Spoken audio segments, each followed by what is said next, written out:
आप बहुत top model हैं और मैंने सुना आपके पोजेस बड़े आला होते हैं, क्योंकि मैं भी जरा मॉडलिंग सीखना चाह रहा हूँ। के भी तो मुझे मुंह नहीं लगाती, लेकिन अगर आप इजाजत दे तो हमारे पास भी खाबर प्याज, मेरे मतलब खाबर बैठे हैं, वो हमें गाइड करेंगे। आप हमें बताएं कि असल मॉडल पोज क्या होता है। आइए जी, आइए जी। तो मुझे बताएं कि सबसे ज्यादा फैशन, हाई फैशन पोज क्या होगा? नहीं, इट डिपेंड्स आपका आउटफिट क्या है। ओके, अगर आपने लॉन कैरी किया है, आपने वेस्टर्न कैरी किया है, सो आप लेग्स ओपन करके यूं कर सकते हैं। एक मिनट, कैमरे में गधा आ रहा है, सॉरी। वाह वाह, कैसे आ रहा है? गधे ने तो कैमरा उठाया है यार।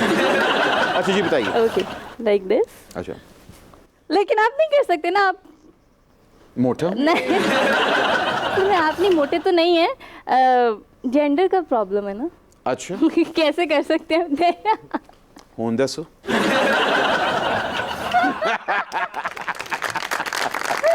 अच्छा, नहीं मुझे बताएं कि पावर स्टांस क्या होता है? एक फीमेल मॉडल का पावर स्टांस क्या होगा? This. अच्छा, लाइक दिस। Yeah. ठीक है, और अगला अगर मैंने क्लोजअप?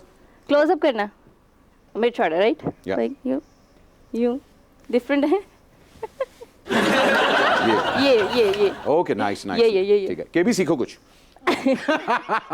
बट जी जल्दी कर ले, मेरा कैमरा थक गया है।